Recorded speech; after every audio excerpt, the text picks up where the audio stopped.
Assalamualaikum warahmatullahi wabarakatuh. Berikut beberapa mu'alaf cerdas yang balas komen netizen oten yang gak ada angin, gak ada hujan, tapi kejadian. A'udzu billahi minasy syaithanir rajim. Bismillahirrahmanirrahim. Yang cacat itu Tuhan yang tangannya ada dua, mana kanan semua emoji ketawa, terus ada lagi sambungannya ke bawah ya kan, nggak pantas sekali lah pokoknya aku rasa komentarnya itu sebagai orang yang beragama. Kok kayak macam-macam, mana yang belum mengecap pendidikan SMP nih kawan ini, kupikir ya kan, karena di SMP-nya kita belajar majas ataupun perumpamannya kan, sama halnya ketika Tuhan mau mengatakan akulah gembala yang baik, aku mengenali domba-domba, katanya oh dombanya rupanya orang ini, hewan-hewannya rupanya pantas lah, kan nggak kayak gitu pemikiran kita, itu kan perumpamaan ya kan. Sama halnya dengan tangan kanan ini, cinta kanan melambangkan kesempurnaan, kebaikan, kekuatan, kehormatan ya kan. Kita bersalaman pakai tangan kanan, memberi menerima pakailah tangan kanan, kita melakukan pekerjaan dengan tangan kanan karena lebih kuat ya kan, ya enggak sih, masuk enggak? Nah, kau cebok pakai tangan kanan enggak? Nah, enggak kan? Kan Tuhan kami itu enggak bisa sebenarnya digambarkan seperti tubuh kita punya tangan ini, dan enggak perlu tangan kiri karena Tuhan kami enggak perlu cebok, ya kan? Aduh, jadi cinta masing-masing lagi kita. Ada satu lagi, oh dia itu tangan kanan si Anu, kepercayaan si Anu, gitu loh. Janganlah kau coba-coba berusaha mencari kekurangan-kekurangan, nggak kau dapatkan cinta ya kan. Seperti aku bilang kemarin, kita yang beragama ini supaya hidup kita lebih baik, nggak usah kita bandingkan kita dengan orang lain dulu. Kebaikan kita lebih baik dari kemarin aja dulu, bersih diri kita sendiri dulu, kita perbaiki kan. Kok udah kayak gitu, udah dekat kali surga itu, tinggal 2000 lagi nyongkos ya kan. Thank you. Kali ini Bang Farouk mencoba untuk merespon komentar dari Simona yang berkata, yang jelas ikut Yesus maka kau tidak kesurupan karena Yesus itu Tuhan. Kembali lagi Bang Farouk memberikan tantangan kepada kalian. Berikan satu ayat saja di dalam Bible di mana Yesus dengan tegas menyatakan diri dia adalah Tuhan dan Allah, maka sembahlah dia. Satu saja. Karena sampai detik ini tidak ada yang bisa memberikannya. Adapun yang memberikannya, jika dikembalikan kepada teks aslinya melalui sabda kitab, itu bukan tertulis theos tetapi kurios, yaitu Tuhan, bukan Tuhan. Yang kedua, jika kamu memang mengaku mengikuti Yesus, berikan satu amalan saja dari amalannya Yesus kau lakukan. Yesus bersunat, apakah kamu bersunat? Yesus beribadah dengan posisi sujud dengan wajahnya menyentuh tanah dan berdoa, yang tertulis di dalam Matius 26 ayat 39 dan Markus 14 ayat 35. Apakah kamu juga melakukannya? Dan yang lebih mengejutkan, Yesus tidak pernah memuliakan hari Minggu dan tidak pernah melakukan peribadatan khusus di hari Minggu. Tetapi Yesus itu memuliakan hari Sabat atau hari Sabtu dan beribadah pada hari Sabtu. Seperti yang tertulis di dalam Lukas 4 ayat 16, Markus 1 ayat 21, Markus 6 ayat 2, dan Lukas 4 ayat 16. Sekarang yang jadi pertanyaan, siapa yang memerintahkan kamu untuk pergi ke gereja hari Minggu? Yesus berpuasa, apakah kamu berpuasa? Dan ada banyak amalan atau peribadatan yang dilakukan oleh Yesus. Akan tetapi tak satu pun kalian ikuti dan kalian laksanakan. Malahan kalian bantah dengan hawa nafsu kalian. Sekarang jawab, berikan satu amalan saja yang dilakukan oleh Yesus dan engkau melakukannya juga monang. Satu saja. Dan jika itu tidak bisa kamu lakukan dan tidak bisa kamu tunjukkan, maka kamu bukan pengikut Yesus. Tapi sayalah pengikut Yesus, yang Yesus mengantarkan saya kepada Nabi Muhammad SAW menjadi seorang muslim. Dan kamu sejatinya hanyalah pengikut Paulus dan pemuja Yudas Iskariot, bukan Yesus.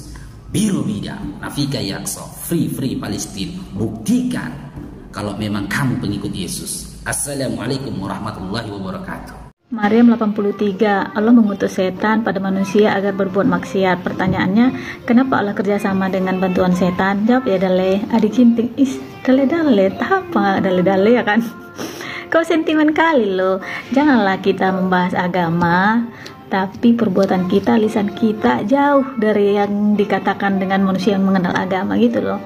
Ku jawab pun, ya kan. Tapi kita screenshot lah dari Qurannya ya, bukan dari ketikanmu ini. Bersama-sama kita tengok. Ini ya kan, tidakkah kamu lihat bahwasanya kami telah mengirim setan-setan itu kepada orang-orang kafir untuk menghasung mereka berbuat maksiat dengan sungguh-sungguh. Itu dia ya.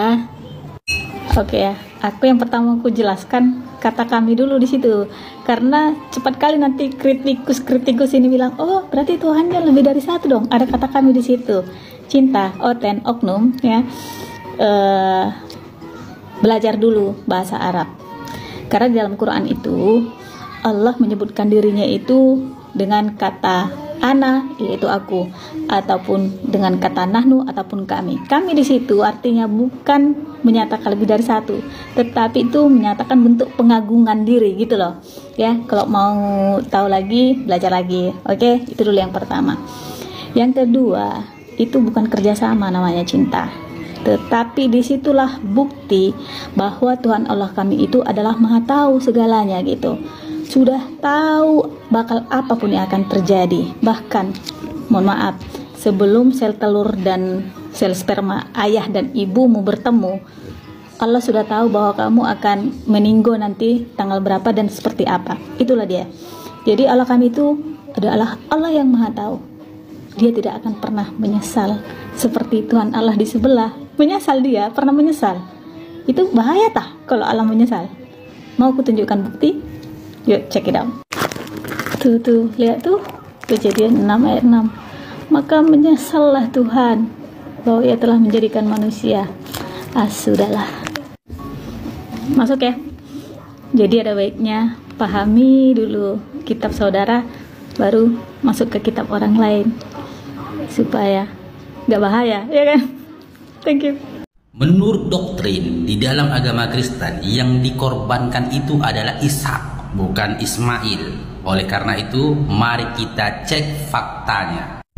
Di dalam Kejadian 22 ayat 1 sampai dengan 24 dijelaskan, ya, setelah semuanya itu Allah mencoba Abraham. Ia berfirman kepadanya, Abraham. Lalu sahutnya, ya Tuhan, firman-Nya, ambillah anakmu yang tunggal itu yang engkau kasihi, yakni Ishak. Pergilah ke tanah Moria dan persembahkanlah dia di sana sebagai korban bakaran pada salah satu gunung yang akan kukatakan kepadamu. Di dalam Kejadian 22 ayat 1 tersebut jelas dikatakan, ambillah anakmu yang tunggal. Yang jadi pertanyaan, apakah Ishak pernah menjadi anak tunggalnya Nabi Ibrahim alaihissalam? Mari kita cek. Abraham memiliki anak yang bernama Ismail yang usianya 14 tahun lebih tua daripada Ishak. Abraham berumur 86 tahun ketika Hajar melahirkan Ismail baginya, tertulis di dalam Kejadian 21 ayat 15. Sementara Abraham berumur 100 tahun ketika Ishak anaknya lahir baginya. Berdasarkan ayat itu, Ishak tidaklah dapat dikatakan sebagai putra tunggal. Bahkan justru Ismail, kakak Ishaklah yang menyandang gelar anak tunggal selama 14 tahun. Bahkan sampai wafatnya Nabi Ibrahim alaihissalam atau Abraham, Ishak dan Ismail masih hidup. Bahkan sampai meninggalnya Abraham di usia 175 tahun, Ishak tidak pernah menyandang atau mendapat gelar anak tunggal. Selanjutnya di dalam Kejadian 22 ayat 10 dituliskan, sesudah itu Abraham mengulurkan tangannya lalu mengambil pisau untuk menyembelih anaknya. Tetapi berserulah malaikat Tuhan dari langit kepadanya, Abraham, Abraham, sahutnya, ya Tuhan. Lalu ia berfirman, jangan bunuh anak itu dan jangan kau apa-apakan dia, sebab telah ku ketahui sekarang bahwa engkau takut akan Allah dan engkau tidak segan-segan untuk menyerahkan anakmu yang tunggal kepadaku. Jelas di dalam Kejadian 22 ayat 10 sampai 12 itu, Abraham belum sempat mengorbankan anaknya yang tunggal. Karena di dalam ayat 12-nya malaikat berseru kepada Abraham, Abraham, Abraham, janganlah engkau bunuh anak itu dan jangan kau apa-apakan dia. Sementara Abraham belum sempat untuk mengorbankan Ishak. Jadi berdasarkan ayat tersebut ya, terjadi kontradiksi antara ayat yang satu dengan ayat yang lainnya. Bahkan kontradiksi terbesar didapatkan pada fakta dan sejarah tentang siapa anak pertama dari Nabi Abraham alaihissalam ataupun Abraham. Dan untukmu bangsa Nuar, jika Anda ingin mengetahui kepastian yang disembelih itu Ishak atau Ismail di dalam kitabmu, maka bukalah kitabmu dengan teks aslinya, jangan terjemahan. Kita lihat di situ, apakah tertulis nama Ishak atau Ismail. Biru bidam, nafika yakso, free Palestina. Assalamualaikum warahmatullahi wabarakatuh.